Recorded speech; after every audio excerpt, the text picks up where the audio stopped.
প্রায় 200 বছর আগে এই জাহাজটি অনেকগুলো সোনার বার নিয়ে মাঝ সমুদ্রে হারিয়ে যায়। এরপর শত শত মানুষ এটার খোঁজ করতে গেলে আর ফিরে আসে না, কিন্তু লোভ মানুষকে অন্ধ করে দেয়। তাই একটি দল পরিকল্পনা করে ওই জাহাজটিকে খুঁজে বের করবেই। আর এই দলটি ছিল খুবই পাওয়ারফুল। তারা আন্তর্জাতিক মানের গোয়েন্দা সংস্থার হয়ে কাজ করত। খোঁজাখুঁজি করার পর তারা জাহাজটি পেয়েও যায়, কিন্তু তাদের সঙ্গে ঘটতে থাকে একের পর এক অদ্ভুত ঘটনা। তারা কি ওই স্বর্ণগুলো বাইরে নিয়ে আসতে পারছিল, নাকি অন্যান্য মানুষদের মতো তারা ভ্যানিশ হয়ে যায়? মুভির শুরুতে আমরা 1962 সালের একটি দৃশ্য দেখি, যেখানে আমরা দেখতে পাই সমুদ্রের মাঝে একটি অনেক বড় ব্যয়বহুল জাহাজ। সেখানে অনেক ধনী ব্যক্তিরা পার্টি করছিল এবং তারা ডান্স করছিল। সেই পার্টিতে একটা ছোট্ট মেয়ে উপস্থিত ছিল। সেই মেয়েটির নাম ছিল ক্যাটি। তাকে দেখে বোঝা যায় সে খুবই আনইজি ফিল করছে। এই পার্টিতে সে বসে বসে বোর হচ্ছিল, তাই সে একা একা পাজল সলভ করছিল। একটু পরেই জাহাজের ক্যাপ্টেন এসে ক্যাটির সাথে ডান্স করতে শুরু করে। এদিকে জাহাজের কেবিনে আমরা একজন লোককে দেখি যে অনেকটাই সন্দেহজনক। সে জাহাজের তারগুলো খারাপ করতে শুরু করে, যার ফলাফল হিসেবে একটি সরু তার সেখানে থাকা সবার মাঝখান দিয়ে চলে যায়। তাই সেখানে ডান্স করতে থাকা সবার দেহ দুই ভাগে বিভক্ত হয়ে যায়। এখানে থাকা সবাই খুব ভয়ঙ্করভাবে মারা যায়। শুধুমাত্র কেটি বেঁচে যায়, কারণ তার হাইট অন্যদের তুলনায় ছোট ছিল।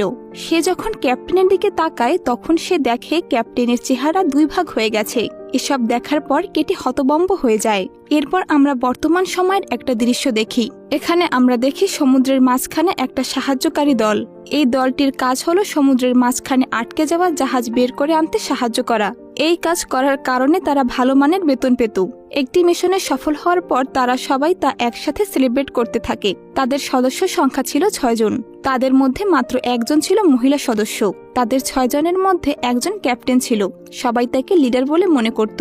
তাদের মধ্যে যে মহিলা সদস্য ছিল তার নাম ছিল এফ। এছাড়া এই দলে আরও 4 জন ছিল। তারা সবাই একসাথে আলোচনা করছিল। তখন জ্যাক নামের এক লোক তাদের কাছে আসে। জ্যাক বলে সে আবহাওয়া অধিদপ্তরে কাজ করে। সে সমুদ্রের মধ্যে থাকা একটি জাহাজ দেখেছে, যেটা সমুদ্রের মাঝখানে আটকে আছে। জ্যাক আরো বলে যে এই জাহাজ বের করে আনতে পারবে এই জাহাজের মালিক সে হবে, কিন্তু এই জাহাজে থাকা টাকার 20% জ্যাককে দিতে হবে, কারণ এই জাহাজের ব্যাপারে জ্যাক সবাইকে জানিয়েছে। লিডার তখন অন্যান্য সদস্যদের সাথে এই ব্যাপারে আলোচনা করে। প্রথমে কেউই এই কাজে রাজি হয় না। তারা বলে তারা তো আরো অনেক কাজ করছে, তাহলে এই কাজটি করার কি দরকার? লিডার তখন বলে এই জাহাজ থেকে যে টাকা পাওয়া যাবে তা থেকে তারা সমান 6টি ভাগ করবে। এই কথা শুনে সবাই প্রস্তাবে রাজি হয়ে যায়। লিডার তখন জ্যাককে বলে আমি তোমাকে 20% দিতে পারবো না, আমি তোমাকে 10% দিতে পারি। জ্যাক এই প্রস্তাবেও রাজি হয়। জ্যাক তখন বলে তাকেও সেখানে নিয়ে যেতে হবে। পরের দৃশ্যে আমরা দেখতে পাই সবাই সে জাহাজের উদ্দেশ্যে রওনা হয়েছে। তারা সেই জাহাজের লোকেশনে পৌঁছায়, কিন্তু সেখানে কোনো জাহাজ দেখতে পায় না। মনে হয় যেন জাহাজটি কোথাও উধাও হয়ে গিয়েছে। হঠাৎ করেই তারা দেখতে পায় জাহাজটি তাদের নৌকার সামনে চলে এসেছে।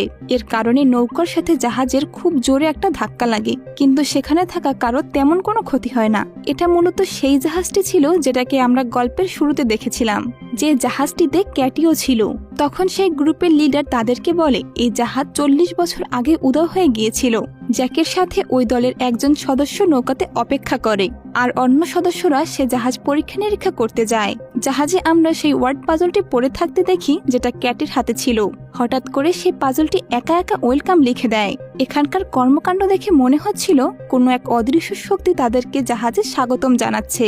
লিডার সেখানে থাকা অন্যান্য সদস্যদের বলে এই জাহাজটি জং ধরার কারণে দুর্বল হয়ে গিয়েছে, তাই তাদেরকে সাবধানে চলাফেরা করতে বলে। তারা একটু সামনে যাওয়ার পরে তাদের এক সদস্য জাহাজটির এক জায়গা ভেঙে নিচে পড়ে যায়। সৌভাগ্যক্রমে এফ তাকে ধরে ফেলে। এফ নিচে ক্যাটিকে দেখে, কিন্তু সে অল্প সময়ের মধ্যে অদৃশ্য হয়ে যায়। সেখানে থাকা অন্যান্য সদস্যরা তাদের দুজনকে টেনে উপরে তোলে। এফ ভাবে সে হয়তো ভুল কিছু দেখেছে। কিছুক্ষণ পরে তারা সেখানে একটা ডিজিটাল ঘড়ি পায়, যেটা ছিল খুবই রহস্যজনক, কারণ যখন এই জাহাজটি উধাও হয়েছিল তখন ডিজিটাল ঘড়ি আবিষ্কারই হয়নি। লিডার তখন বলে হয়তো এর আগেও এই জাহাজে কেউ এসেছিল, এই ঘড়িটা হয়তো তাদের। লিডার আরো বলে আমাদের একটু বিশ্রাম করা দরকার, সকালে আবার আমরা এসে এই জাহাজটি আমাদের সাথে নিয়ে যাব। এরপর তারা তাদের বোর্ডে ফিরে আসে। জ্যাক লিডারের কাছে জানতে চায় এই জাহাজটি এখানে কিভাবে এসেছে। লিডার তখন তাকে অন্য একটি জাহাজের গল্প শোনায়। সেই জাহাজটিও দ্বিতীয় বিশ্বযুদ্ধের সময় সমুদ্রের মাঝে উধাও হয়ে গিয়েছিল। রহস্যজনক বিষয় হলো সেই জাহাজে থাকা সবাই উধাও হয়ে গিয়েছিল। লিডার তাকে বলে সেই জাহাজটিও সমুদ্রের কোথাও না কোথাও আছে। এই কথা কেউই তেমন গুরুত্ব দেয় না, সবাই হাসি ঠাট্টা করতে শুরু করে। এদিকে জ্যাক এফকে জিজ্ঞাসা করে জাহাজ থেকে ফেরার পর থেকে সে এত চুপচাপ হয়ে আছে কেন, সেখানে কি খারাপ কিছু হয়েছিল? এফ বলে সে ওই জাহাজে একটা বাচ্চা মেয়েকে দেখেছে। জ্যাক তখন বলে এটা হয়তো তার কোনো দুঃস্বপ্ন ছিল, এ নিয়ে দুশ্চিন্তা না করাই ভালো। পরের দিন তারা সবাই জানতে পারে জাহাজে একটা বড় গর্ত হয়েছে, যার ফলে জাহাজটা ধীরে ধীরে তলিয়ে যাচ্ছে। তাই তাদের পক্ষে জাহাজটা টেনে নিয়ে যাওয়া সম্ভব হবে না। তারা আবার ওই জাহাজে যায়, কিন্তু সেখানে কাজ করার সময় তাদের সাথে অদ্ভুত অদ্ভুত কিছু ঘটনা ঘটতে থাকে। এফ একটি খালি সুইমিং পুলে গিয়ে সেখানে দেখে অনেক খালি বুলেট পড়ে আছে। সেখান থেকে ফিরে আসার সময় সে আবারও কেটিকে দেখতে পায়। এখন সে ভয় পেয়ে সুইমিং পুলে পড়ে যায়। এতে তার মাথায় চোট লাগে এবং রক্তক্ষরণ হয়। তখন আমরা দেখতে পাই সেই সুইমিং পুলটি তার রক্ত খেয়ে ফেলেছে। জ্যাক তখন সেখানে এসে এফকে তুলে তার সাথে নিয়ে যায়। তখন আমরা দেখি সেই সুইমিং পুলটি রক্তে ভরে গেছে, আর রক্তের মাঝে অনেকগুলো লাশ হাবুডুবু খাচ্ছে। লিডার ক্যাপ্টেনের কেবিনে গিয়ে একটা ওয়াইনের গ্লাস দেখতে পায়। লিডার তা খাবার চেষ্টা করে, তখন সে আয়নার ভিতরে ক্যাপ্টেনের প্রতিবিম্ব দেখে ভয় পেয়ে সেখান থেকে চলে আসে। অন্য এক সদস্য জাহাজে কারো গান গাওয়ার শব্দ শুনতে পায়, সে সেই শব্দের পিছু করতে থাকে। অবশেষে সে যখন সেখানে পৌঁছায় তখন কিছুই দেখতে পায় না, কিন্তু আমরা সেখানে সেই গায়িকার আত্মাকে দেখতে পাই। এ ছিল সেই গায়িকা যে 1962 সালে হওয়া সেই পার্টিতে গান গাইছিল। এরপর জ্যাক আর এফ এমন একটা জায়গায় যায় যেখানে অনেক লাশ পড়েছিল। অনেক অনেক মৃতদেহ তো গলেই গিয়েছে, কারণ তা অনেক দিন ধরে জলের মধ্যে ছিল। তারা দুজন সেখান থেকে দৌড়ে পালিয়ে যায়। এফ জ্যাককে বলে আর 1 সেকেন্ডও সে এখানে থাকবে না। তখন তারা সেখানে কিছু বক্স দেখে যেগুলো স্বর্ণে ভরা ছিল। এফ তখন বাকি সদস্যদের সেখানে ডাকে। সেখানে মোট বক্স ছিল 10টি, যা স্বর্ণে পরিপূর্ণ ছিল। এত স্বর্ণ দেখে সবাই খুশিতে লাফালাফি শুরু করে। তখন এক সদস্য বলে এই জাহাজে কিছু সমস্যা আছে, সে সকলকে সাবধানে থাকতে বলে। সে আরো বলে আমি এখান থেকে একজন মহিলার গানের আওয়াজ শুনেছি এবং সেখানে একটি জ্বলন্ত সিগারেটও ছিল, কিন্তু সেখানে থাকা কেউই তার কথা তেমন গুরুত্ব দেয় না, বরং তারা হাসি ঠাট্টা করতে থাকে। লিডার তখন বলে এই স্বর্ণ নিয়ে আমাদের নিজেদের নৌকায় ফিরে যাওয়া উচিত। এত স্বর্ণ পাওয়ার পরেও এই জাহাজকে এখান থেকে নিয়ে যাওয়ার কোনো দরকার নেই। কিন্তু জাহাজে ছিল একটা শয়তানি অদৃশ্য শক্তি, যে শক্তিটি চায় না তারা এখান থেকে ফিরে যাক। পরের সিনে আমরা দেখি কোনো এক অদৃশ্য শক্তি তাদের বোর্ডের গ্যাস লিক করে দিয়েছে। এফ আবারও ক্যাটিকে দেখে, কিন্তু তখনই সেখানে অন্য এক আত্মা এসে ক্যাটিকে নিয়ে যায়। এদিকে এক সদস্য যখন নৌকা চালু করতে যায় তখন সেখানে একটি বিস্ফোরণ ঘটে, আর এই বিস্ফোরণে সে মারা যায় এবং আরো 2 জন সদস্য আহত হয়। এই বোর্ডে থাকা সবাই খুব খারাপভাবে এখানে আটকে পড়েছে। এদিকে লিডার ভাবতে থাকে এই সদস্যের মৃত্যুর জন্য হয়তো সে দায়ী, কারণ তার কথাতেই সবাই এখানে এসেছিল। এফ তখন লিডারকে বলে আমাদের এখন যত দ্রুত সম্ভব এখান থেকে চলে যাওয়া উচিত। এই কথা নিয়ে তাদের একে অপরের মাঝে কথার কাটাকাটি হয়, তাই সবাই আলাদা হয়ে যায়। এখানে থাকা 2 জন খাবারের জন্য রান্নাঘরে যায়। তারা সেখানে খাবার পায়, আর এই খাবারটার স্বাদ একটু অন্যরকম ছিল। কিন্তু একটু পরেই দেখি তারা আসলে কোনো খাবার নয়, পোকামাকড় খাচ্ছিল। আর এটা দেখার পর দুজনেই বমি করতে শুরু করে। তখন আমরা বুঝতে পারি এটা কোনো স্বাভাবিক জাহাজ নয়, মূলত এটা একটি ভুতুরে জাহাজ। আর এই জাহাজে ঘটে যাওয়া সমস্ত কাজকর্মই ছিল ভুতুরে। এদিকে লিডার জাহাজের সেই ক্যাপ্টেনকে দেখে, তারা 2 জন একসাথে বসে মদ পান করে। অন্যদিকে আমরা দেখি এফ কেটিকে খুঁজতে খুঁজতে একটা ঘরের ভিতরে আসে। তাদের এক সদস্য হ্যালোসিনেশনের মাধ্যমে একটা পার্টিতে এসে পৌঁছায়। সেখানে এক সুন্দরী মহিলা তার সাথে ডান্স করতে শুরু করে। তখন আমরা দেখি এই মহিলা ছিল সেই সিঙ্গার, জাহাজে আসার পর থেকে যার গান এই সদস্য শুনতে পায়। এদিকে এফ যে ঘরে পৌঁছায় সেখানে সে একটি কঙ্কাল ঝুলে থাকতে দেখে। এই কঙ্কালটা ছিল কেটির। তখন কেটি এফ এর সাথে গল্প করতে শুরু করে। তখন কেটি বলে 1962 সালে আমি আমার মা বাবার কাছে যেতে চেয়েছিলাম, হয়তো এত বছরে তারা মারাও গিয়েছে। এদিকে ক্যাপ্টেন লিডারকে বলে এখানে তোমরা যে স্বর্ণ দেখেছ তা অন্য একটি জাহাজ থেকে চুরি করা হয়েছিল, আর সে জাহাজটিতে শুধুমাত্র একজন লোক বেঁচে ছিল। তখন ক্যাপ্টেন লিডারকে একটা ছবি দেয়। এই ছবিটা দেখার পর লিডার ভয় পেয়ে যায়। এদিকে কেটি এফকে বলে ডেবেন অনেক আত্মাকে তার কাছে নিয়ে যাবে, আর যখন তার চাহিদা পূরণ হবে তখন সে কেটিকে মুক্তি দেবে।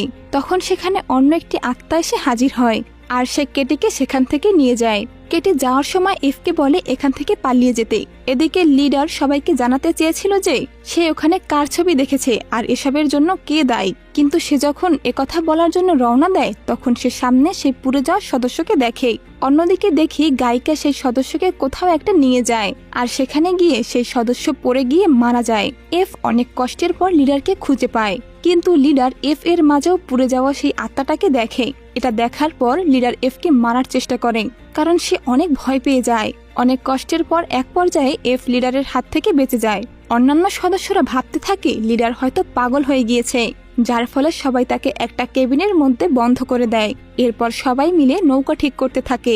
এদিকে এফ আবারও কেটির আত্মাকে দেখতে পায়। কেটির আত্মা ছিল একটি ভালো আত্মা। সে এফকে একটা পার্টিতে নিয়ে যায়, যেখানে তাদেরকে মেরে ফেলা হয়েছিল।